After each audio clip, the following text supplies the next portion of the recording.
Hello नमस्कार आदाब सत श्री अकाल। मैं आनंद विश्वकर्मा स्वागत करता हूं एक बार फिर से आप सबकी सबसे फेवरेट क्लास में, जहां आज हम करने वाले हैं इन्हें एक नए चैप्टर की शुरुआत। यानी उस चैप्टर का नाम क्या होने वाला है बच्चों? चैप्टर का नाम होने वाला है हमारा linear equations in two variables.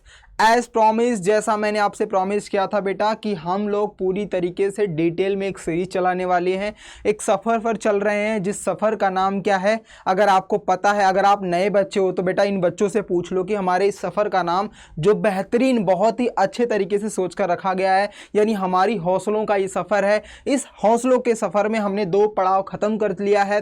अगर आप सब नए हो बच्चों तो फटाफट जाकर के उन 2 पड़ावों को पहले ख़त्म कर लो, यानी 2 चैप्टरों को अच्छे से देख लो। वहां पे हमने सब टाइप के क्वेश्चंस भी किए हैं विद कॉन्सेप्चुअल थिंग्स, हमने एनसीईआरटी भी खत्म की है। अगर कुछ बच्चों को ऐसा लगता है कि मुझे एनसीईआरटी करनी है तो एनसीईआरटी की एक्सरसाइज भी मैंने पूरी डिटेल के साथ वीडियो दे दी है, यानी हमने उस क्लास में, लाइव क्लास में भी उस क्वेश्चंस को कर लिया है बच्चों। उसके साथ साथ हर चैप्टर का हम 3 से 4 क्लासेस में डिवाइड रखते हैं। पहली जो क्लास होती है चैप्टर की वो होती है कॉन्सेप्चुअल थिंग्स, जो पूरा का पूरा चैप्टर का कॉन्सेप्ट डिसाइड करती है। उसके बाद हम एनसीईआरटी खत्म करते हैं, जितनी भी एनसीईआरटी रहती है उसके अलग अलग सेशन हम लोग लेते हैं। एंड देन लास्ट में भी हम डिस्कस करते हैं कि बोर्ड में क्या एग्जाम पेपर आता है, बोर्ड में, स्कूल में, यूनिट टेस्ट में कहां पर कौन कौन सा एग्जाम में क्वेश्चन पूछे जाते हैं, उसका भी सेशन हम अलग से रखते हैं। तो आप लोग मुझे बता दो बेटा, अभी तक पहला और दूसरा चैप्टर खत्म होने के बाद कैसा लग रहा है आपको? कॉन्फिडेंट, धीरे धीरे कॉन्फिडेंस आ रहा है कि नहीं? एक्साइटमेंट बढ़ रहा है कि नहीं? मैथ से प्यार हो रहा है कि नहीं? जो बच्चे डरते थे, जो बच्चे डेली कंसिस्टेंसी के साथ आ रहे हैं हमारे सेशन में, उनको मैथ्स अब इजी लगने लगी है। अभी रिसेंटली हमने एक टेस्ट कंडक्ट करवाया था, जब हमने टेस्ट एग्जाम लिया था तो उसमें ये देखा था कि जिन बच्चों ने सबसे पहले दिन बोला था सर मैं मैथ्स में वीक हूँ, आज वही बच्चे बोल रहे हैं सर मैथ्स में मज़ा आने लगा है। तो एक बार हमारे साथ जुड़ करके देखो बेटा, आपको भी डेफिनेटली मज़ा आएगा। और मैथ्स से प्यार ना हो जाए ना तो फिर आनंद सर की क्लास में कभी मत आना। ये मैं आपको एकदम वर्ड टू वर्ड बोल रहा हूँ बच्चा, अगर इस क्लास में मैथ्स से प्यार ना हो जाए ना तो फिर दोबारा आनंद सर की क्लास में मत आना, कभी मत आना बेटा। इसलिए क्योंकि यहाँ पे सिर्फ और सिर्फ आपको पढ़ना ही नहीं, उसका यूटिलाइजेशन भी सिखाया जाता है बेटा, क्योंकि हम सीखते हैं बहुत ही इंटरटेनमेंट के साथ। आज की क्लास देख करके जाना, फिर आपको पता चलेगा बच्चा कि हम किस तरीके से मैथ्स को ऊपर लेकर के जाते हैं और कैसे हम अपनी एक्सरसाइज को बढ़ाते हैं। ठीक है बच्चों, तो चलो फटाफट हम स्टार्ट कर लेते हैं अपना नया session. As usual without any delay हम पहले आज का पूरा सेशन इसकी पोस्टमार्टम करने वाले हैं, यानी लीनियर इक्वेशंस को पूरा बेसिक्स। आज तक जो बच्चा, सर कोई बच्चा ऐसा बोलेगा सर मुझे इक्वेशंस ये वर्ड क्या लिखे मुझे नहीं पता, सर लीनियर ये वर्ड क्या होता है मुझे नहीं पता। अगर आपको इनमें वर्ड का एक मतलब भी नहीं पता है ना बेटा, इतना बेसिक पढ़ाऊंगा और फिर प्रो बनाऊंगा। मतलब आज की क्लास के बाद चाहे कोई बच्चा 9th में हो, कोई बच्चा 10th में हो, अगर उससे पूछोगे सर लीनियर इक्वेशन होता क्या है, उसका मतलब बता दो, तो आज की क्लास अटेंड करने वाला बच्चा पूरा बेसिक से उसको पढ़ा करके आएगा, ये मेरी गारंटी है बेटा।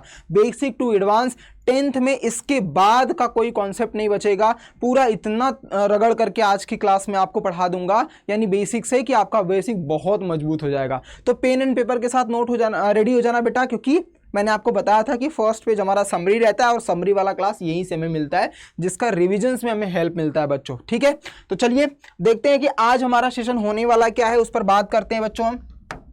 सर आज क्या पढ़ाने वाले हो? बेटा मैं पढ़ाने वाला हूं कॉन्सेप्ट का एनालिसिस। यानी सर एनालिसिस तो न्यूज़ में होता है, आप मैथ्स में कहाँ एनालिसिस करने वाले हो? इंग्लिश में एनालिसिस करते हैं हम। सर यहाँ पे क्या पढ़ा रहे हो आप? एनालिसिस थोड़ी करना है, हमें मैथ्स सीखना है बेटा। कॉन्सेप्ट का एनालिसिस करेंगे, कॉन्सेप्ट का पोस्टमार्टम करेंगे, तभी तो आपको, एक बार बता देना बच्चा, ऑडिबल हूँ, करेक्ट, विजिबल तो हूँ क्योंकि मैं दिख रहा हूँ आपको, ऑडिबल हूँ कि नहीं, वॉइस एकदम प्रॉपर है, कोई दिक्कत परेशानी तो नहीं है ना? चलो डन। तो सर आप एनालिसिस क्यों करने वाले हो? बेटा इसलिए क्योंकि आज के बाद कोई आपको मैथ्स में ये बोलेगा कि चलो मैथ्स पढ़ लो, नहीं, आप उसको ये बताओगे कि सर जी जो भी आपसे पूछेगा, सर जी मैंने मैथ्स का ना एनालिसिस कर लिया है, एनालिसिस मतलब पोस्टमार्टम कर लिया है उसका, आप उसके एक एक पुर्जे की बात करोगे ना, उसकी नस नस से वाकिफ हूँ मैं, आप पूछो क्या पूछ सकते हो। आज के बाद एक वर्ड भी इस चैप्टर में प्रॉब्लम्स नहीं करेगा, ये मेरी गारंटी है। प्लस बस आपको 1 घंटा पूरा डेडिकेशन के साथ इस चैनल में इस सेशन में बने रहना। हो सकता है कि ये 40 मिनट में खत्म हो जाए, 30 मिनट में खत्म हो जाए, या 1 घंटा, 1 घंटा से ज़्यादा नहीं लूँगा बेटा आपका। डिटेल में समझ के जाना, फिर तीसरा चैप्टर का कॉन्सेप्ट पढ़ने की जरूरत नहीं पड़ेगी। उसके बाद किस किस टाइप्स के वर्ड प्रॉब्लम्स आते हैं। अब ये बेटा इसी चैप्टर से रिलेटेड नहीं है, आपको वर्ड प्रॉब्लम के क्वेश्चंस पूरी एनसीईआरटी में, मतलब जब बोर्ड में पूछा जाएगा, चाहे वो चैप्टर 1 की बात करेगा, चाहे चैप्टर 2 पॉलिनोमियल्स की बात करेगा, चाहे चैप्टर 3 लीनियर इक्वेशन, चाहे चैप्टर 4 आपका बात करेगा क्वाड्रेटिक इक्वेशंस, या चैप्टर 5 अरिथमेटिक प्रोग्रेशन, जहां इन पांचों को मिला दिया जाए तो 20 मार्क्स के बोर्ड में पेपर आते हैं। एनालिसिस सिलेबस में जाकर के देखना, मैंने हर चैप्टर का बताया हुआ कि कितने कितने मार्क्स आते हैं, इन्हीं 5 से 20 मार्क्स आ जाते हैं बेटा। तो अगर इन सब में इन सबको मिला दिया जाए तो उसमें वर्ड प्रॉब्लम कौन कौन से टॉपिक टच करता है और उसकी बेसिक रिक्वायरमेंट क्या रहती है, उस पर भी आज हम बात करेंगे। यानी वो टॉपिक्स बताऊंगा कि किस किस के टाइप के क्वेश्चंस को आपको करने हैं, और जो हर साल चाहे स्कूल वाले चाहे बोर्ड वाले पूछते ही पूछते हैं, किसी न किसी एक चैप्टर में वो टॉपिक का क्वेश्चन मिल जाता है। ज़्यादा नहीं है, मुश्किल से मुश्किल 4 से 5 टॉपिक्स है, उस पर ही कवर करना है, उसी टाइप के क्वेश्चंस पर फोकस करना है। और जब मैं इसका सेशन करवाऊंगा, मतलब इसका जब क्वेश्चंस करवाऊंगा, तो आपको वर्ड टू वर्ड वो लाइन भी लिख करके दूंगा कि बेटा इसी लाइन का टाइप का वर्ड प्रॉब्लम आपको पूछता है। ठीक है, डन। चलिए तो स्टार्ट करते हैं बेटा अपने पहले, यानी अबाउट इक्वेशन। जैसे इस चैप्टर का नाम ही है हमारा क्या, कि हमारा चैप्टर का नाम था sir linear equations in 2 variables. तो सबसे पहले मैं वर्ड टू वर्ड समझाऊंगा कि इक्वेशंस क्या होता है, फिर लीनियर इक्वेशंस क्या होता है, फिर लीनियर इक्वेशंस इन 2 वेरिएबल्स क्या होता है, फिर इस चैप्टर जो 10th में हम पढ़ने वाले हैं pair of linear equations in 2 variable क्या होता है, वर्ड टू वर्ड समझेंगे बेटा, बेसिक से ध्यान से समझो। सबसे पहले सर इक्वेशंस क्या होते हैं, सर इक्वेशन क्या होते हैं बेटा, बचपन से तो नहीं, आप 5th या 6th क्लास से आप पढ़ते आ रहे हो। पहले सिंपल इक्वेशन आपने पढ़ा होगा 6th 7th में, फिर आप 8th में आ गए होगे तो आपको अलजेब्रा के नाम से दे दिया गया होगा। फिर 9th में आए होगे तो लीनियर इक्वेशंस इन 1 वेरिएबल 2 वेरिएबल, 1 वेरिएबल आपको 8th में मिला होगा, 2 वेरिएबल आपको 9th में मिला होगा। अब 10th में आ रहे हो तो pair of linear equations in 2 variable, मतलब लीनियर इक्वेशंस इन 2 वेरिएबल तो 9th में था, बस उसके आगे लिख दिया pair of linear equations in 2 variable, जो 10th में आ गया है। तो सर इसमें डिफरेंस क्या है वो समझते हैं। सबसे पहले सर इक्वेशन क्या है, तो भैया यूनिवर्स में प्रेजेंट कुछ भी ऐसा डिजिट, कुछ भी ऐसी वैल्यू जो अपने आप को इक्वालिटी का साइन दिखाता हो, एक्सप्रेस करता हो अपने आप को। मतलब मैं अगर अपने आप को इक्वालिटी किसी और पर्सन के साथ कंपेयर करके इक्वालिटी के रूप में एक्सप्रेस कर दूं, अलजेब्रिक फॉर्म में एक्सप्रेस कर दूं, वही मेरा बन जाएगा इक्वेशंस। बट इक्वल का साइन होना कंपलसरी है। जैसे मैंने लिखा कि भैया सपोज करो मेरा जो अगर मैं अपने बॉडी का अगर आपको एक टॉपिक बताऊं, मतलब पूरी बॉडी का एक नाम कुछ भी ले लेता हूं, सर आनंद का ए ले लिया, वेरिएबल कोई AX ले लिया, इसके साथ कोई सामने वाले बंदे को अलजेब्रिक फॉर्म में बात करूं, जैसे मान लेता हूं कोई 2 है, किसी ने मुझे 20 रुपीज़ दी है, तो सर इसकी जो एक्सप्रेशन है, इसकी जो इक्वालिटी है, किसके कंपैरिजन में आप कर रहे हो, सर सामने वाले ने 100 रुपीज़ की बात की थी। तो जब हम किसी एक्सप्रेशंस को इक्वालिटी ऑफ 2 एक्सप्रेशंस में कन्वर्ट कर देते हैं और इसके साथ साथ इक्वल का साइन दिखा देते हैं, यानी इक्वल का साइन दिखा देते हैं, तो वो हमारा बन जाता है इक्वेशंस। तो सिंपल लैंग्वेज में हम बोलेंगे एक ऐसा स्टेटमेंट जिसे इक्वालिटी ऑफ 2 एक्सप्रेशन डिनोट करता है बाय द इक्वल साइन, खत्म। Equation is a statement of equality of 2 expressions which have by the equal sign. ये आपका एक्सप्रेशन है, मैंने लिखा 2x + 3 = 5, 2x - 6 = 0। ये सारे हमारे क्या हैं बेटा, इक्वेशंस हैं, जहां पे डिपेंड करता है इक्वालिटी का साइन, और इक्वल का साइन होना कंपलसरी है। जब हम कंपेयर कर रहे होते हैं किसी के साथ और उनके बीच में अगर हम इक्वल का साइन लगा दें तो वो हमारा बन जाता है क्या बेटा, इक्वेशंस। क्यों बच्चा, क्योंकि इक्वेशंस में EQ ही दिखाता है इक्वल को। एक ऐसा एशंस जो इक्वालिटी के साइन को दिखा रहा हो वो हमारा बन जाता है इक्वेशंस। क्लियर बच्चा, डन, सबको समझ में आ गया, डन। आ जाओ सर, अगर इक्वेशन समझ लिया तो इक्वेशंस के आगे लीनियर अगर हमने लगा दिया है, सर अगर हमने लीनियर लगा दिया है तो इसका मतलब क्या है? याद करो बच्चा, जब मैंने पोलिनोमियल्स पढ़ाया था तो वहाँ पे आपको डिस्क्राइब किया हुआ था, डिस्क्राइब की लीनियर क्या होते हैं, क्वाड्रेटिक क्या होते हैं, क्यूबिक क्या होते हैं। याद करो ग्राफिकल मेथड, ग्राफ मेथड में मैंने पढ़ाया था, सबका ग्राफ भी बताया था। वहाँ पे एक वर्ड बोला था बच्चा, क्या कि जब भी हम कभी भी सॉल्यूशंस फाइंड करेंगे, जब भी हम उसके जीरोज निकालेंगे, मतलब आंसर निकालेंगे, याद करो जब भी हम लीनियर इक्वेशंस यानी लीनियर पॉलिनोमियल्स की बात करेंगे, बस लीनियर वर्ड ध्यान रखो, वहां पे पॉलिनोमियल था क्योंकि बीच इक्वल का साइन नहीं था, इक्वल का साइन लगाते ही वो इक्वेशंस बन जाता है। दोनों एक्सप्रेशन ही है, बट इक्वल का साइन लगा दोगे तो इक्वेशन बन जाएगा, इक्वल का साइन हटा दोगे तो क्या बन जाएगा बेटा? पॉलिनोमियल्स। ये मैंने वहां पे डिस्क्राइब अच्छे से समझाया हुआ था, नहीं देखा है, अगर नहीं समझ में आ रहा तो वो वीडियो जाकर के एक बार देख लेना, उसका कॉन्सेप्ट बच्चा, ठीक है, जिसमें मैंने आपको पढ़ाया है कि लीनियर क्या होता है, क्वाड्रेटिक क्या होता है और क्यूबिक क्या होता है, बाई क्वाड्रेटिक भी क्या होते हैं जिसकी पावर में 4 होता है। आ जाइए इस पर देखिए, लीनियर इक्वेशंस, लीनियर का मतलब इसका जो सॉल्यूशंस बनेगा, इसका जो ग्राफ बनेगा वो हमेशा और हमेशा क्या बनता है बेटा? क्या बनता है? स्ट्रेट बनता है। ये मैंने आपको दिखाया था कि कैसे स्ट्रेट बनता है। तो कभी भी आपको याद रखना है, जब भी कोई लीनियर पॉलिनोमियल लीनियर इक्वेशंस की बात करेगा, उसका जो ग्राफ बनता है, उसका जो ग्राफ बनता है वो कैसा होता है बेटा? स्ट्रेट बनता है। पॉइंट नंबर 1 जो एमसीक्यू में कभी कभी पूछ लेता है। पॉइंट नंबर 2, लीनियर इक्वेशंस होता क्या है सर? तो जब भी, अब याद करो वो क्लास मैंने आपको बताया था कि कंपैरिजन हम उसके पावर से डिसाइड करते हैं, कंपैरिजन हम उसके एक्स एक्सिस पर कटिंग पॉइंट से डिसाइड करते हैं। एक्सप्रेशन यानी लीनियर की किसी भी सिचुएशंस की डिसाइड हम उसके आंसर से पता करते हैं कि ये बंदा किस कैटेगरी में जाएगा।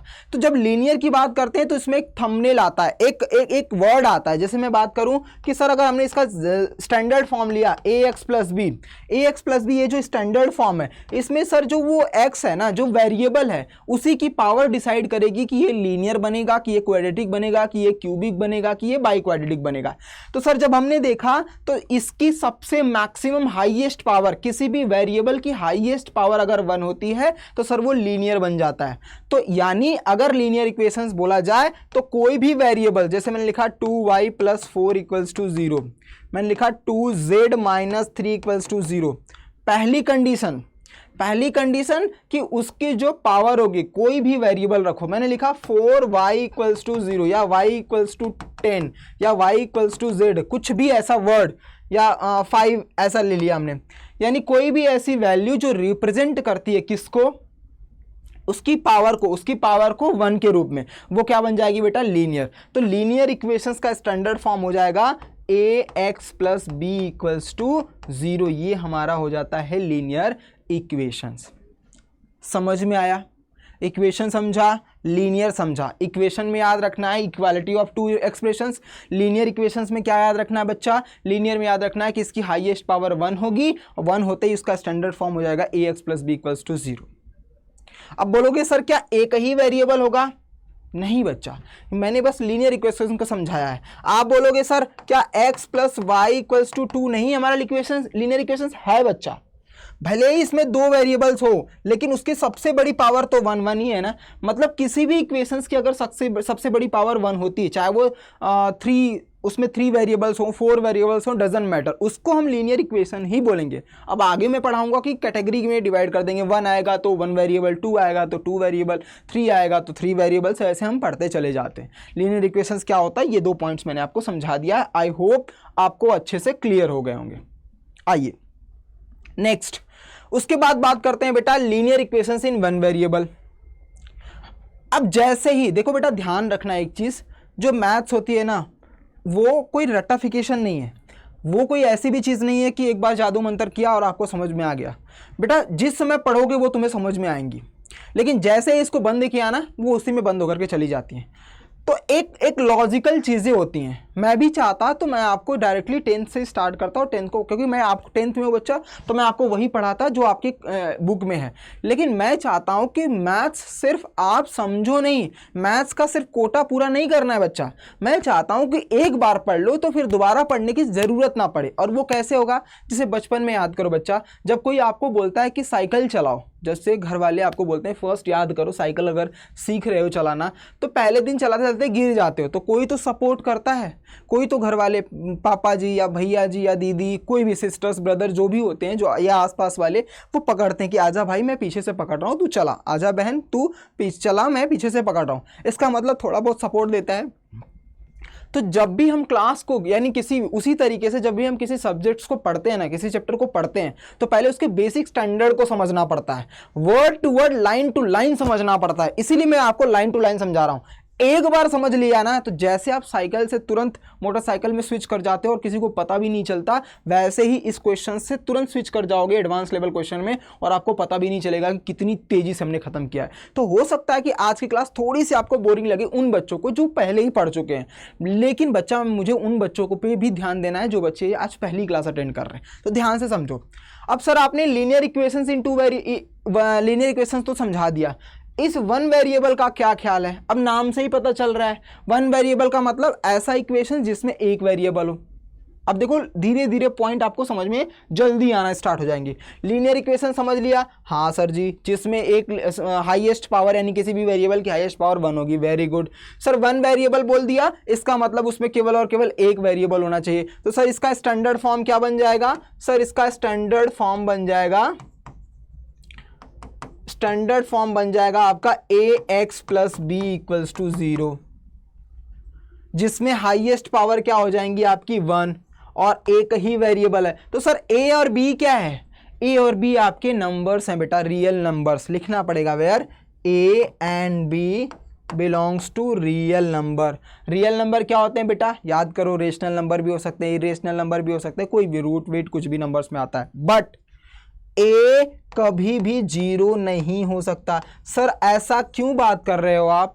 सर a क्यों नहीं 0 हो सकता? अभी आपने बोला a और b रियल नंबर्स होते हैं, तो 0 भी तो रियल नंबर्स होता है, तो a 0 क्यों नहीं हो सकता? बेटा इसलिए नहीं हो सकता कि अगर a के जगह पर 0 रख दोगे तो आप मुझे बताओ, जब किसी नंबर का अगर 0 से मल्टीप्लाई करोगे तो वेरिएबल ही चला जाएगा। इसका मतलब क्या, अगर मैं यहाँ पे लिखूँ 0 into x plus b equals to 0, अगर इसको एक्सप्रेस करूं, सॉल्व करूं, तो b की वैल्यू 0 आ रही है, यहाँ पे तो कोई भी वेरिएबल्स नहीं है, तो क्या ये sir linear equations in one variable है? नहीं बच्चा। लेकिन क्या ये है? हाँ बच्चा। क्यों सर? आप तो अभी बोल रहे हो इसको सॉल्व करके यहाँ पहुंचूंगा, तो ये वाला फाइनल है कि नहीं? नहीं, उससे डिसाइड नहीं कर सकते बेटा।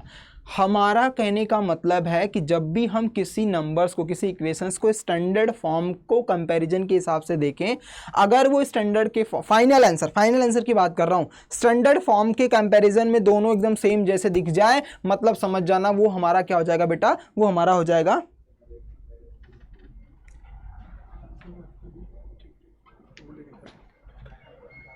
ठीक है, डन। तो अभी ठीक है, डन। तो इस पे एक बार बात करेंगे बेटा, जब भी हम ऐसे क्वेश्चंस आएंगे जहां पे a और b की वैल्यू को रिप्रेजेंट करने की बात होगी, यानी a और b की वैल्यू की बात होगी रिप्रेजेंट करने के लिए, तो याद हमें क्या रखना है कि a और b, जैसे मैं एक बार यहां पे हम बात कर रहा था ना, आपको एक बार ध्यान से समझो। जैसे मैं अगर आपसे बोलूं बच्चा कि 0 इंटू एक्स प्लस बी, और हमारा स्टैंडर्ड फॉर्म पहले देख लो क्या होता है sir, ax plus b equals to 0, ये हमारा स्टैंडर्ड फॉर्म होता है। तो जब भी हम किसी भी इक्वेशंस को कंपैरिजन करेंगे इससे, जब भी हम किसी इक्वेशंस को कंपैरिजन करेंगे इससे, तो बेटा अगर वो इस फॉर्म में रिप्रेजेंट करता है, अगर इन दोनों को कंपैरिजन करूं, तो सर a की वैल्यू हम 0 लिख सकते हैं, b की वैल्यू हम b लिख सकते हैं, c की वैल्यू हमें नहीं पता, मतलब 0 तो है। तो यहां से हमें पता चल रहा है कि ये चीजें तो डिफाइन कर रही हैं, इसीलिए ये हो जाएगा हमारा linear equation in one variable. लेकिन मैंने लिखा है सर 5 इक्वल्स टू 0, तो क्या ये मेरा लीनियर इक्वेशन है? नहीं बता सकता बेटा।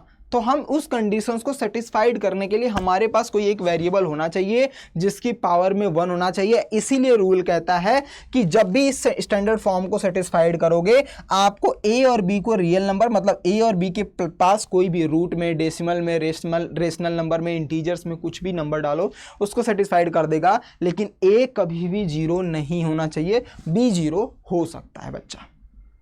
क्लियर? सर अगर आपने linear equations in one variable का स्टैंडर्ड फॉर्म बता दिया, आपने उसका डेफिनेशंस बता दिया, तो इसके सॉल्यूशंस कितने बनेंगे? आ जाओ बच्चा चेक कर लो। जैसे मैंने लिखा x माइनस 5 इक्वल्स टू 0, आप मुझे बताओ x के प्लेस पर कौन सी वैल्यू रखोगे? यूनिवर्स में प्रेजेंट सभी वैल्यूओं को चेक कर लो, सिंपल सा इजी सा क्वेश्चन रखा हूं। x के प्लेस पर कौन सी वैल्यू रखोगे कि जो लेफ्ट हैंड साइड बराबर राइट हैंड साइड आ जाएगा? सर इस हिसाब से तो मेरे पास केवल एक नंबर दिख रहा है, कौन सा बेटा? सर केवल 5 है। अगर मैं x के प्लेस पर 5 रख दूं तो 5 - 5 इक्वल्स टू 0 आ सकता है। उसके अलावा दुनिया का कोई भी नंबर इसको सेटिस्फाइड नहीं करेगा कि उसको वैल्यू -5 करने पर आंसर 0 आ जाए। इससे क्या पता चलता है, एक बार और देख लो। मैंने लिखा sir 2x - 10 equals to 0। Sir x के प्लेस पर क्या रखूं कि मेरा आंसर क्या आ जाए? 0 आ जाए, राइट हैंड साइड वाला। सर पूरा सॉल्व करने के बाद भी अगर मैं इसको सॉल्व करूंगा तो 2x इक्वल्स टू 10 यानी x की वैल्यू सर 5 आ जाएगी। यानी x को की वैल्यू को 5 यानी 5 छोड़ करके ऐसा कोई भी नंबर नहीं है दुनिया का जो इसके प्लेस पर रखा जाए और इसको सॉल्व करा जाए तो वो इक्वल हो जाएगा 0 के। इसका मतलब ये होता है बच्चा, इसका मतलब ये होता है कि जब जब linear equations in one variable की बात होगी तो उसका सॉल्यूशंस भी 1 ही होगा, मतलब केवल और केवल एक होगा, मतलब उसका सॉल्यूशंस यूनिक होगा।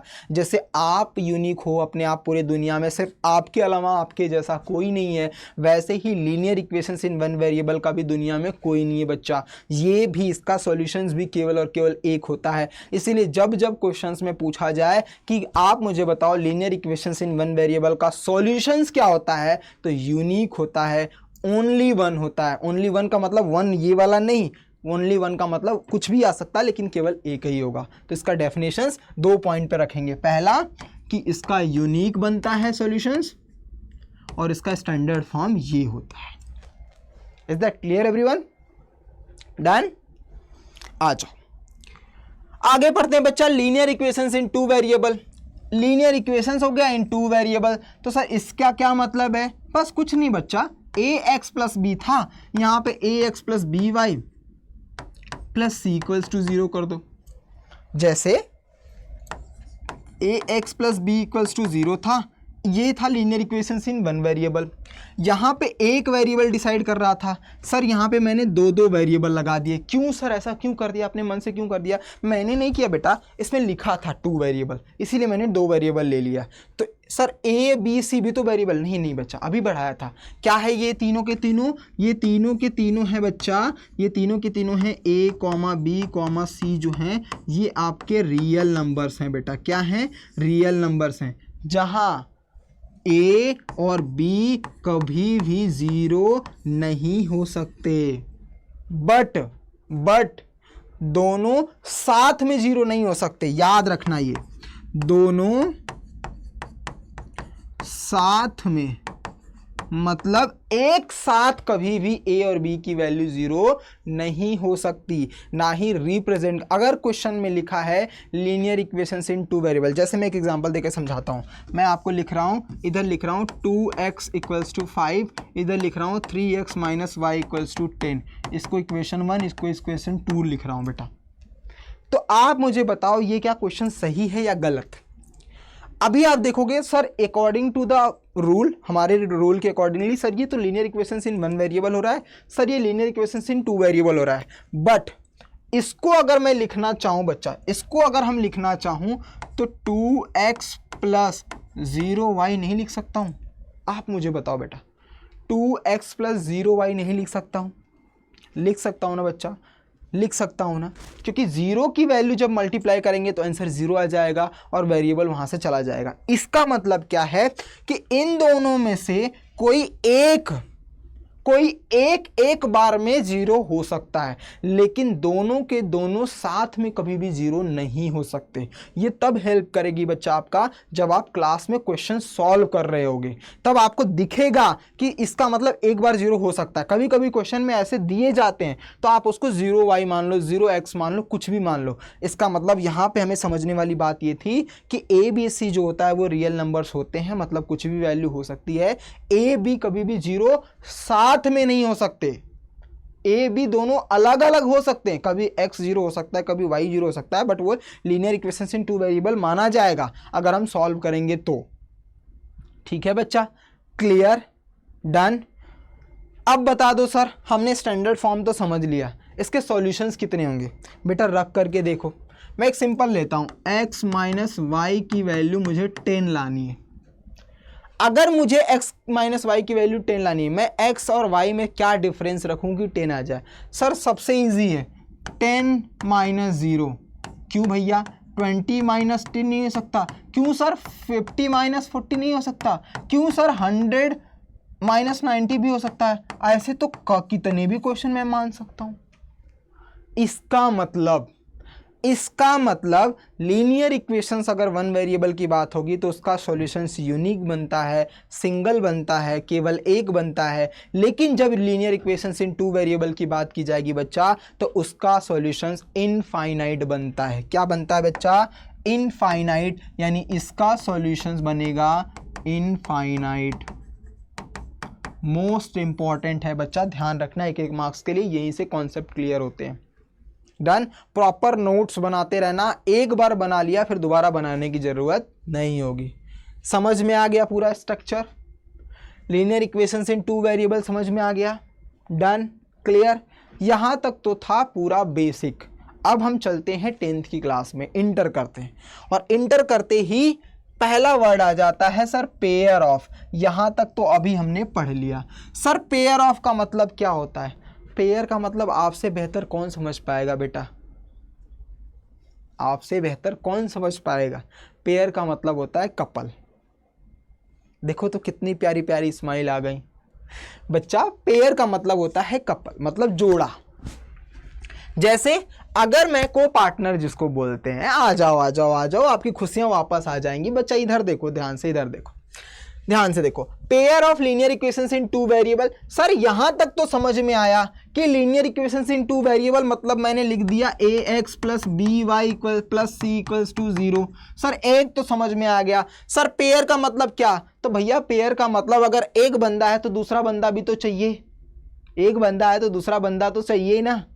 अब बोलोगे सर बंदा, भाई दोस्त हो सकते हैं, दो दोस्त हो सकते हैं, ठीक है, समझ में आया? तो सर इसको भी मैं लिख सकता हूं ax plus b y plus c equals to 0। तो सर दोनों सेम नहीं हो जाएंगे? रुको जरा, सबर करो बेटा, देखो ध्यान से इधर। सर दोनों को सेम तो हम बना नहीं सकते, तो सर क्या करें हम? तो कुछ नहीं बेटा, इनके नंबरों को बदल दो।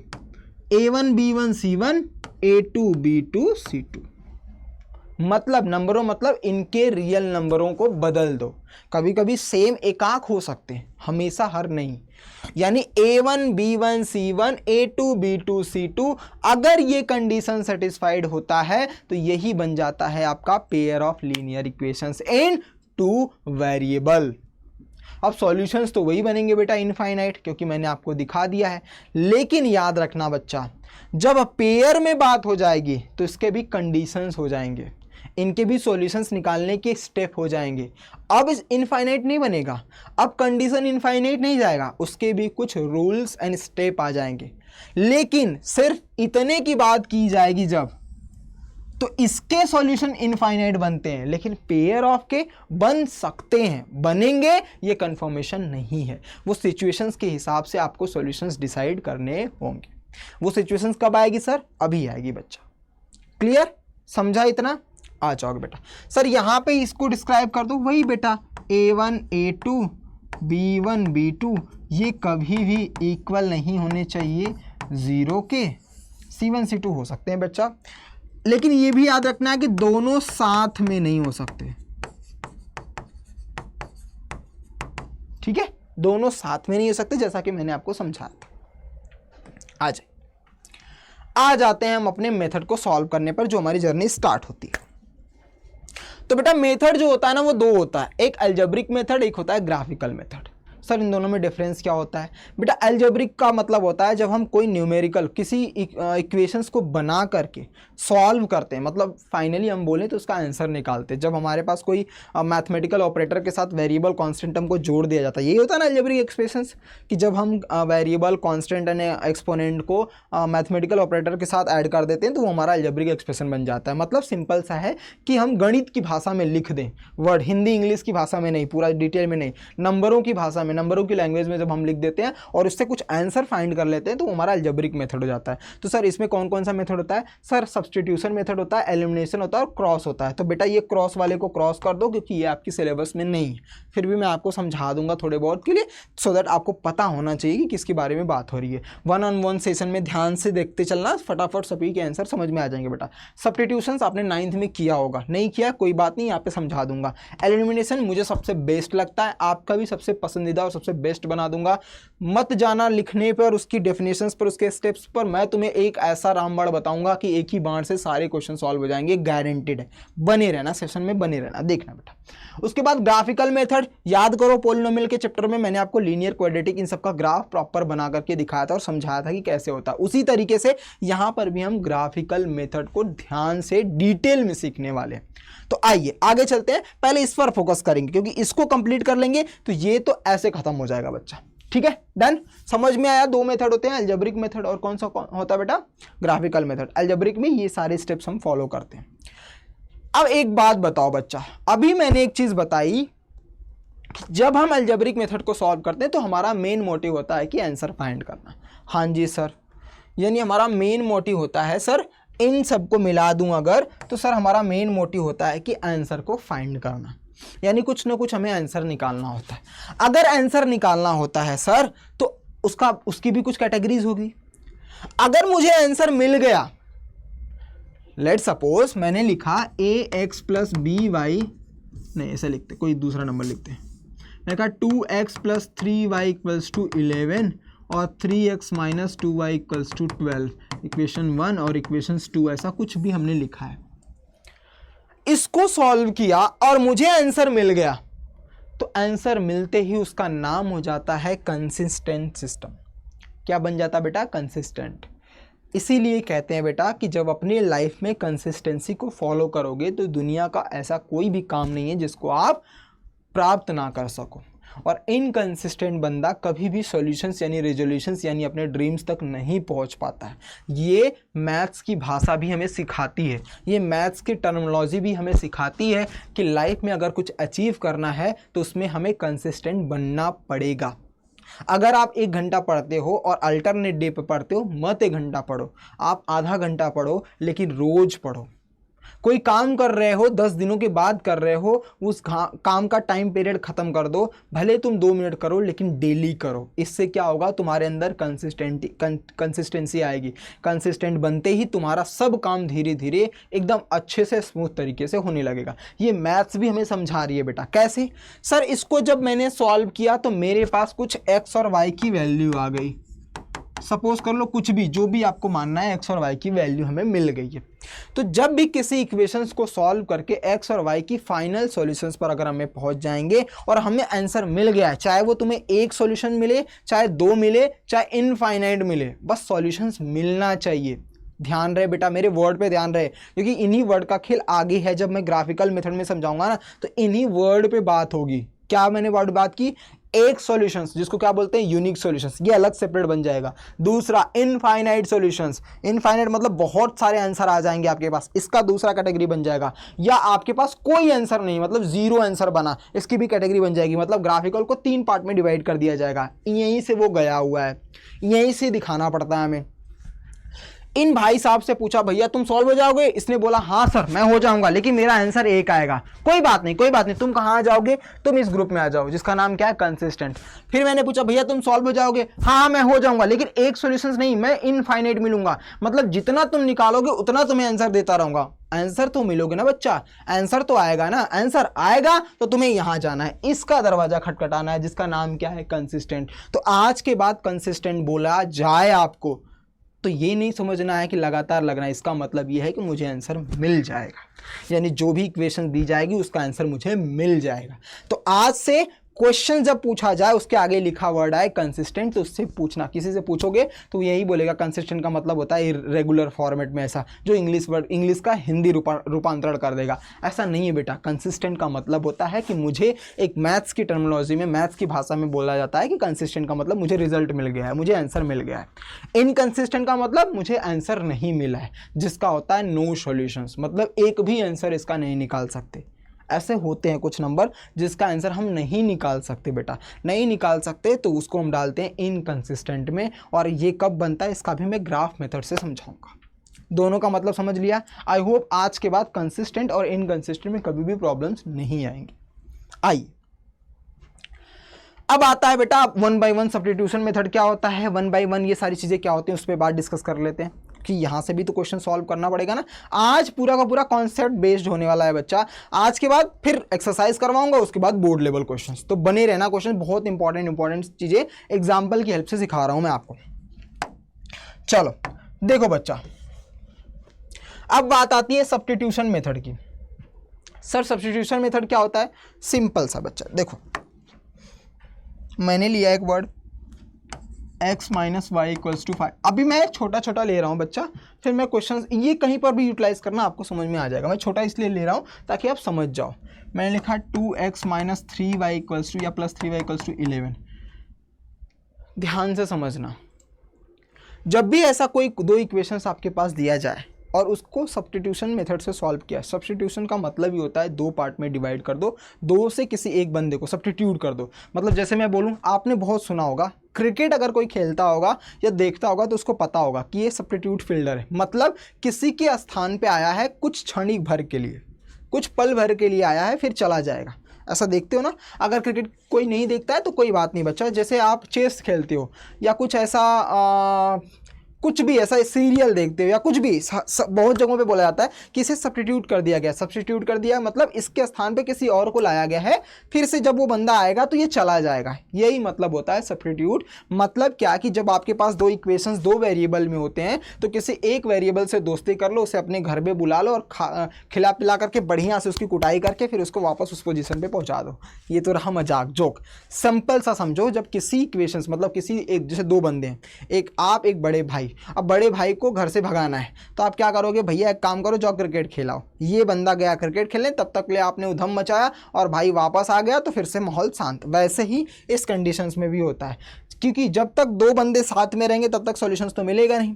जब तक बड़ा भाई बाहर जाएगा नहीं तब तक तुम्हें अकेले में वो बड़ा सा पिज्ज़ा खाने को मिलेगा नहीं, वरना भाई रहेगा तो आधा फिर लॉस हो जाएगा। उसी तरीके से इसका मतलब ये है कि जब हमें आंसर ना मिले, जब भी किसी वेरिएबल की किसी इक्वेशंस की आंसर निकालना हो तो याद रखना किसी एक वेरिएबल को भेज दो दूसरी तरफ, उसी इक्वेशंस के उसी वेरिएबल को उसी की वैल्यू को उठाओ, दूसरे इक्वेशंस में पुट करो, आंसर अपने आप निकलता चला जाएगा। सर कैसे? देखो ध्यान से, मैंने इक्वेशंस 1 लिया, इसको इक्वेशंस 2 लिया।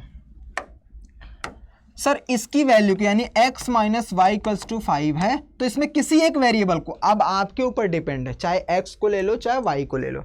सर मैंने ले लिया y को, मैं इधर भेज देता हूं तो ये बन जाएगा x की वैल्यू 5 प्लस वाई। अब y वाले भाई साहब को मैंने दूसरी तरफ भेज दिया है। अब इसी को उठाओ इक्वेशंस 2 में, फर्स्ट में नहीं क्योंकि फर्स्ट से ही हमने सॉल्व किया है बच्चा। इक्वेशंस 2 में यानी x के प्लेस पर 5 प्लस वाई रख दो और एक इक्वेशंस बना लो, यानी linear equations in one variable बना लो। कैसे? देखो बेटा, 2 इंटू एक्स के जगह पर लिख दिया हमने 5 plus y plus 3y equals to 11, यानी 2 5 10 plus 2y plus 3y equals to 11, यानी हो जाएगा 5y इक्वल्स टू 11 माइनस 10, यानी 5y की वैल्यू आ जाएगी 1, यानी y की वैल्यू आ जाएगी बेटा 1/5। पहला रूल क्या किया हमने? पहले हमने किया बेटा किसी एक वेरिएबल्स, किसी दोनों वेरिएबल में से किसी एक वेरिएबल को उठाया, दूसरी साइड भेज दिया, उन्हीं के इक्वेशंस को फिर दूसरे इक्वेशंस में हमने पुट कर दिया, इसलिए कि ताकि एक वेरिएबल में बन जाए। लीनियर इक्वेशंस को इन टू वेरिएबल को linear equations in one variable में कन्वर्ट करके एक की वैल्यू निकाल दी। अब इस y की वैल्यू को चाहे तुम यहाँ रख दो, चाहे तुम यहाँ रख दो, चाहे तुम यहाँ रख दो, कहीं भी किसी भी इक्वेशंस में रख दोगे, x की जो वैल्यू आएगी वही आपका फाइनल आंसर होगा। ये सब्स्टिट्यूशंस मेथड यानी सब्स्टिट्यूशन मेथड जो होता है यही होता है। सबसे बेसिक फंडामेंटल ये बेटा, किसी एक की वेरिएबल को दूसरी साइड भेजो, उसकी वैल्यू को उठाओ, किसी दूसरे इक्वेशन में पुट करो, एक वेरिएबल में बना करके उसका आंसर निकाल दिया, उसकी वैल्यू को फिर यानी इस y की वैल्यू को चाहे इसमें रख दो, चाहे इसमें रख दो, चाहे इस इक्वेशंस में रख दो, कहीं पर भी रख दो, आपको x की वैल्यू मिल जाएगी। x और y की वैल्यू को यही सेटिस्फेक्शन, मतलब x की वैल्यू को y के टर्म में कन्वर्ट करके मैंने पहले y निकाला, फिर y की वैल्यू को किसी भी इक्वेशन में रख करके हमने x की वैल्यू निकाल दी। मतलब एक दूसरे की हेल्प से, एक दूसरे को सब्स्टिट्यूट करते हुए, हटाते हुए, बाहर निकालते हुए हमने अपना आंसर निकाल दिया, वही हमारा सब्स्टिट्यूशन मेथड बन जाता है। क्लियर बच्चों? स्टेप देख लो। पहला रूल क्या आता है, सिंप्लीफाई करो गिवन इक्वेशंस को बाय एक्सपांडिंग द पैरेंथेसिस, मतलब सिंपल सा उसको स्टैंडर्ड फॉर्म में लिखते रहो।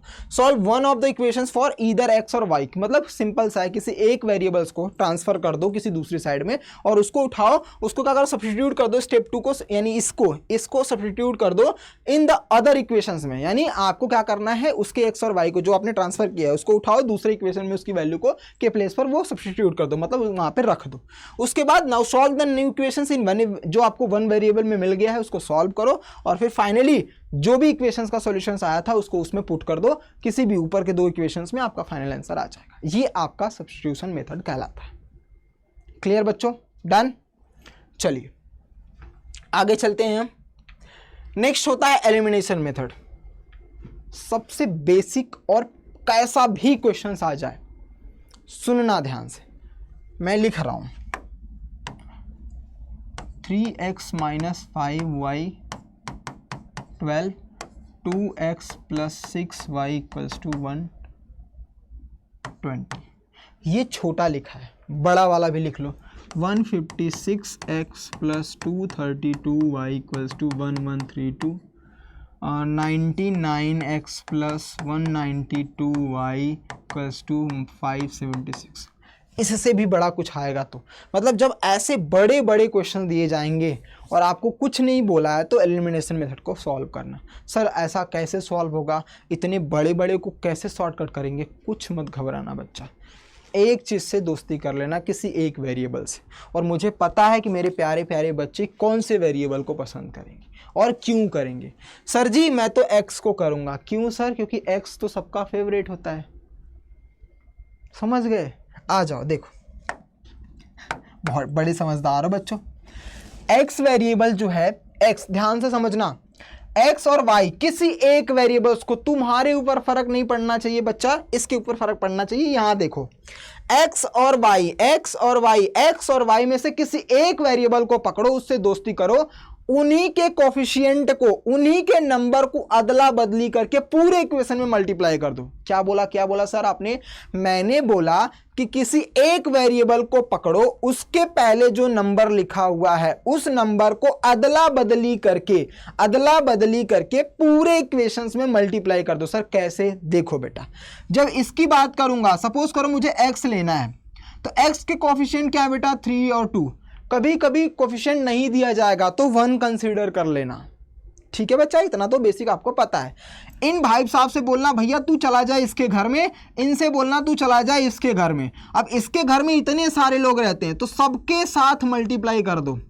इन भाई साहब के घर में इतने सारे लोग रहते हैं तो सबके साथ 1 बाई 1 मल्टीप्लाई कर दो और आपके पास नया इक्वेशंस आ जाएगा और सॉल्यूशंस बन जाएंगे। देखो कैसे, हमने 2 से बोला तो ये ऊपर वाले से मल्टीप्लाई करेगा, 2 3 जा 6x, फिर 2 5 जा 10y, फिर 12 2 जा 24, फिर 3 से आ जाओ इधर, 3 2 जा 6x, फिर 3 6 जा 18y इक्वल्स टू 3 12 जा 360।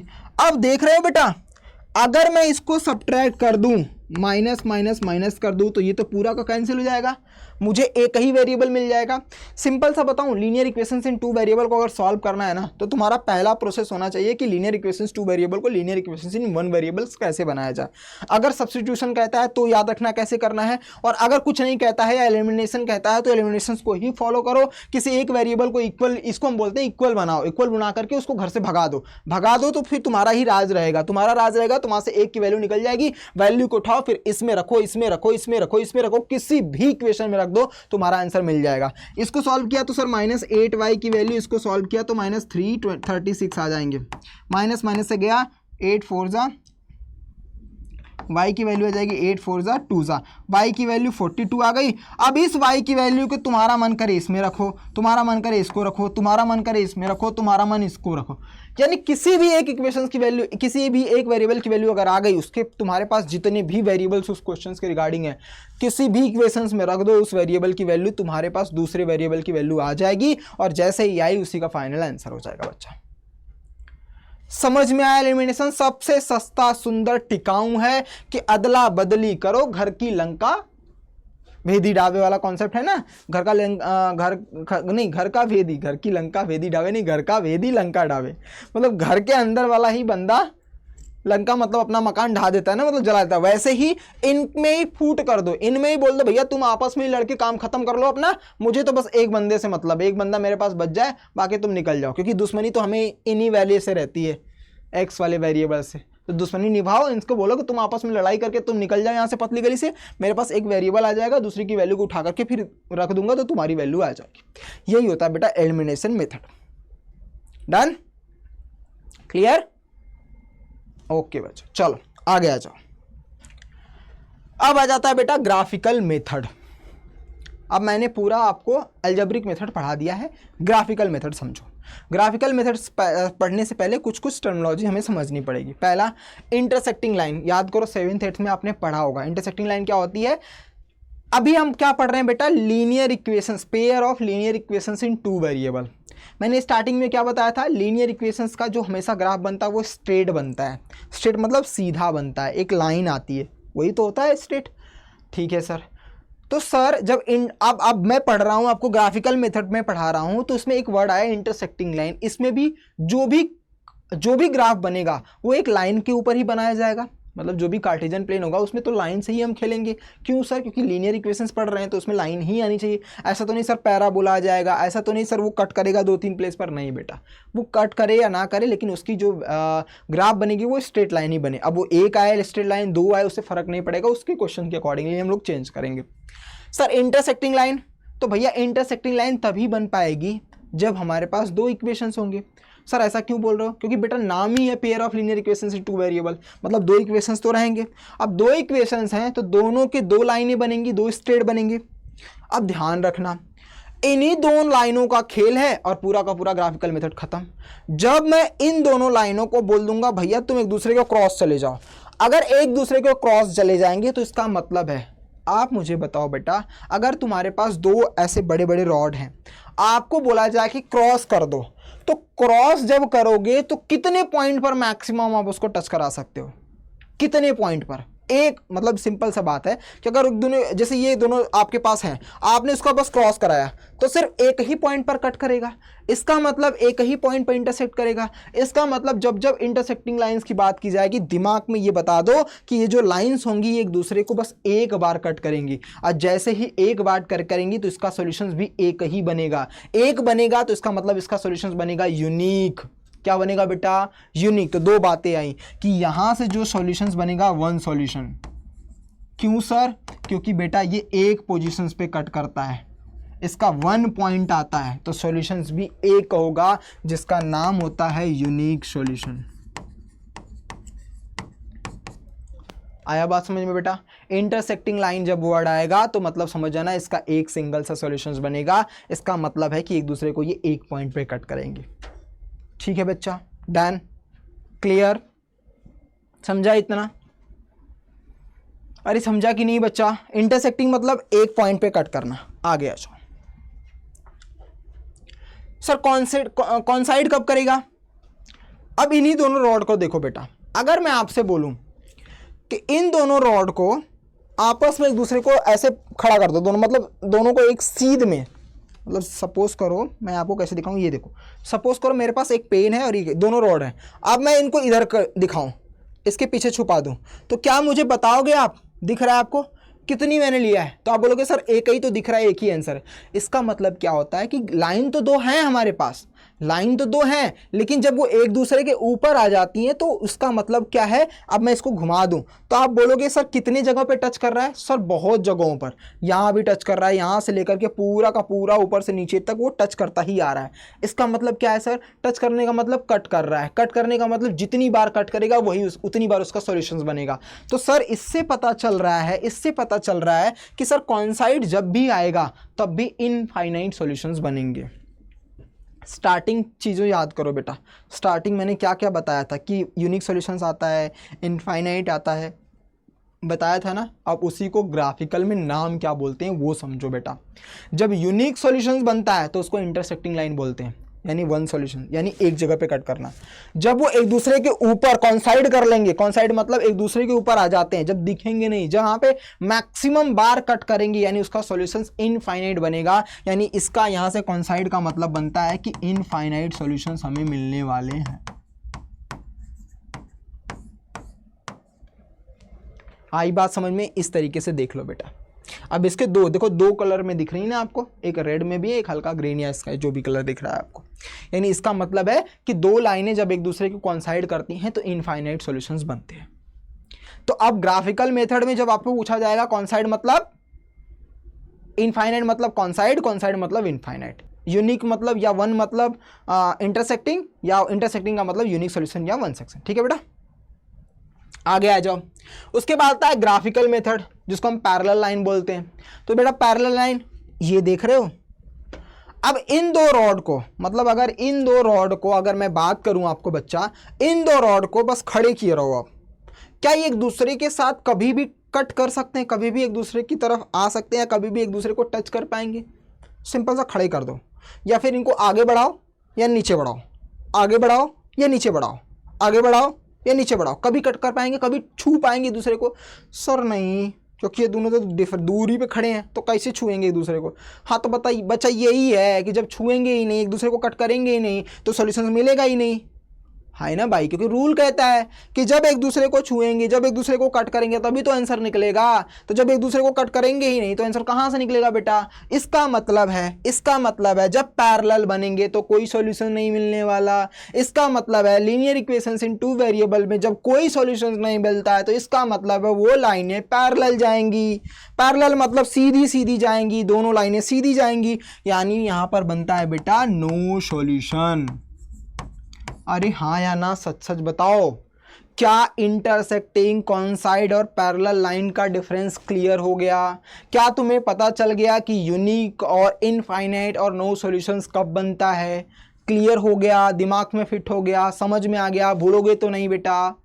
एक बार कट किया तो एक यूनिक सॉल्यूशंस, जब एक दूसरे के ऊपर कॉन्साइड कर लिया तो इनफाइनाइट सॉल्यूशन, और जब एक दूसरे के ऊपर कट ही नहीं किया, एक दूसरे को टच ही नहीं किया, तो इसका मतलब क्या हो जाएगा बेटा? इसका मतलब हो जाएगा कि इसका नो सॉल्यूशंस बनेगा। क्लियर? आ जाओ बेटा, इसका एक्सप्लेनेशन हम एनसीईआरटी की हेल्प से समझ लेते हैं। हमारे पास दो इक्वेशंस दिख जाएं, दो इक्वेशन आपकी एनसीईआरटी की बुक का ही है, ये दो इक्वेशन दे दिए गए हैं। दोनों की इक्वेशंस, ये चीज़ें मैं डिस्कस करूंगा जब क्वेश्चन सॉल्व करवाऊंगा तब। अभी पहले बेसिक्स फंडामेंटल समझ लो, उसको स्ट्रॉन्ग कर लो। सर दो इक्वेशंस हैं, दोनों इक्वेशंस को हमने, ये दोनों चीज़ें भी समझाऊंगा। ग्राफिकल रिप्रेजेंटेशन क्या कहता है? सर अगर इन दोनों का ग्राफिकल रिप्रेजेंटेशन इंटरसेक्ट बन रहा है तो उसका यूनिक सॉल्यूशंस बनेगा। सर इन दोनों का अगर कॉन्साइड कर रहा है तो कॉन्साइड करने का मतलब क्या होगा सर? Infinite solution. और सर पैरेलल लाइंस होंगे तो ये क्या हो जाएगा सर? Non solution. अच्छा बच्चा, इतना समझ लिया तो इसमें से, इन तीनों में से कौन सा कंसिस्टेंट होगा और कौन सा इनकंसिस्टेंट होगा? जरा बताना चैट कॉलम में। तो बच्चा याद करो, कंसिस्टेंट क्या बताया था? जिसका आंसर मिल सकता है। तो भैया इसका आंसर एक मिल रहा है मतलब ये तो बन सकता है। भैया इसका आंसर तो मिल सकता है, इसका आंसर तो मिल सकता है, तो इसका भी, यानी ये दोनों हमारे कंसिस्टेंट बन गए और ये वाला बंदा हमारा क्या बन जाएगा? इनकंसिस्टेंट। इसका मतलब है सर कि इसका सॉल्यूशंस नहीं मिल रहा है। इसका मतलब कभी कभी क्वेश्चन में पूछा जाता है कि कंसिस्टेंट हैं, तो आपको ये दोनों उसका रेशियो याद रखना पड़ेगा, ये दोनों का रेशियो आपको बता रखना है। अगली क्लास में मैं जब स्टार्ट करूंगा क्वेश्चंस को समझाना तो इन्हीं दोनों का खेल समझाऊंगा, क्योंकि इन्हीं बेस पर हम क्वेश्चंस को सॉल्व करने वाले होंगे। तो आज पहले इतना समझ लो बेटा कि ग्राफिकल और एल्जेब्रिक रिप्रेजेंटेशन कैसा होता है और किसका आंसर मिलने पर कंसिस्टेंट बनता है, किसका आंसर मिलने पर इनकंसिस्टेंट बनता है। तो कंसिस्टेंट दोनों का नाम होता है। तो जब तक आपको कंडीशंस ना बोली जाए, कंसिस्टेंट के साथ वन सॉल्यूशंस बोला तो पहले पे चल जाना, मतलब इंटरसेक्टिंग लाइन पर बात हो रही होगी। कंसिस्टेंट के साथ इनफाइनाइट सॉल्यूशंस बोल दिया जाए तो मतलब दूसरे की बात होगी, मतलब कॉन्साइड लाइन की बात होगी। एग्जामिनर ऐसे ही खेलेगा बच्चा। तो कंसिस्टेंट आज से क्लियर हो गया होगा कि जिसका सॉल्यूशंस मिलेगा, किसका किसका मिलता है? इंटरसेक्टिंग का और कॉन्साइड का मिलता है। सर पैरेलल का नहीं मिलता, इनकंसिस्टेंट होता है। तो सर कंसिस्टेंट में कभी कभी दो एग्जामिनर पूछता है, कंसिस्टेंट विथ वन वेरिएबल यानी यूनिक सॉल्यूशंस, इसका मतलब आप इंटरसेक्टिंग लाइन की बात कर रहे हो, इसका मतलब आप इस रेशियो की बात कर रहे हो। जब कंसिस्टेंट विथ इनफाइनाइट सॉल्यूशंस की बात होगी, इसका मतलब आप इस रेशियो की बात कर रहे हो। इसका मतलब जब पैरेलल होगा तो इसका मतलब इस रेशियो की बात कर रहे हो। ये दोनों चीज़ें मैं आपको अगली क्लास में पूरी डिटेल के साथ पढ़ाऊंगा। अभी फिलहाल इतना प्रॉपर रिविजन्स करके अगली क्लास में आना बच्चा, ठीक है? डन? क्लियर बच्चों? डन? कोई डाउट? पूरा का पूरा समझ लिया, पूरा का पूरा मैंने आपके सामने खोल के रख दिया, हर एक नस नस पॉइंट। अगर अच्छे से इसका प्रॉपर रिवीजन करके आओगे तो आज के बाद ये दूसरा चैप्टर जो रहेगा ना, तीसरा चैप्टर, इसकी आप धागा खोल के रख दोगे बेटा, गारंटी देता हूँ। क्वेश्चंस को ऐसे उड़ाओगे आप अगली क्लास में, लेकिन जब भी आना रिविजन्स करके आना बच्चा। आ जाओ, ये कुछ पॉइंट्स मैंने रखा है वर्ड प्रॉब्लम बेस्ड, जो आपके इस चैप्टर में आते ही आते हैं, और अगली चैप्टर जो क्वाड्रेटिक में है भी उसमें भी वर्ड प्रॉब्लम आता है। एक एज बेस्ड क्वेश्चंस आते हैं, जैसे आपकी एज आपके पेरेंट्स से कंपेयर कर दिया जाएगा। सारे क्वेश्चंस करवाऊंगा, ध्यान रखना, मैं सब करवाऊंगा बेटा। आज मैं बस बता रहा हूँ कि क्या क्या चीज़ें होती हैं। नंबर बेस्ड हो गया, मतलब अगर उनके डिजिट को बदल दिया जाए फिर उसमें ऐड कर दिया जाए तो उसका जो ओरिजिनल वैल्यू होगी इतना हो जाएगी, इतना ज़्यादा हो जाएगा, इतना कम होगा, तो ओरिजिनल वैल्यू फाइंड करो, ओरिजिनल नंबर फाइंड करो, ऐसे क्वेश्चंस। फ्रैक्शंस होते हैं कि न्यूमरेटर में इतना बढ़ा दो, डिनोमिनेटर में इतना कम कर दो, तो न्यूमरेटर और डिनोमिनेटर में क्या हो जाएगा। बोट एंड स्ट्रीम, मतलब एक बोट इतनी स्पीड से जाती है, स्पीड की स्ट्रीम की वैल्यू इतनी है, बोट की स्पीड इतनी है, तो अगर डाउन स्ट्रीम जा रही है, अप स्ट्रीम जा रही है, तो फिर दोनों आने जाने में कितना डिस्टेंस लगा, या फिर स्ट्रीम की वैल्यू स्पीड बता दो, या फिर बोट की स्पीड बता दो, ऐसे क्वेश्चंस आपको पूछे जाते हैं। और तीसरा टाइम एंड वर्क, मतलब पांचवा, जिसमें 8 मैन 7 वुमेन मिल करके एक काम, किसी काम को इतने टाइम में कर रहे हैं, तो दोनों साथ में 7 मैन टोटल काम को कितना काम करेंगे, ऐसे। और last but not the list aeroplane based, जैसे बोल रहे हैं कि एरोप्लेन इतनी की स्पीड से चल रही है, इतना किलोमीटर कवर कर रही है, तो उसकी स्पीड बता दो। तो टाइम, TSD मतलब टाइम, स्पीड एंड डिस्टेंस, बस इन 5 या 6 पॉइंट पर हमें बात करनी है, इससे रिलेटेड कॉन्सेप्ट खत्म करने हैं। तो वर्ड टू वर्ड मैं जब क्वेश्चंस करवाऊंगा, जब मैं NCERT के बाद बोर्ड लेवल क्वेश्चंस करवाऊंगा, तो उसमें प्रेजेंट रहना बच्चा, सबके धागे खोल दूंगा, सबके कॉन्सेप्ट बेहतरीन तरीके से मैं आपको सिखा दूंगा। आप मुझे बताना कि क्या आपने चैप्टर 2 का पोस्टमार्टम किया या नहीं, क्या आज से पहले जो भी डाउट थे वो आज की क्लास में क्लियर हुआ या नहीं।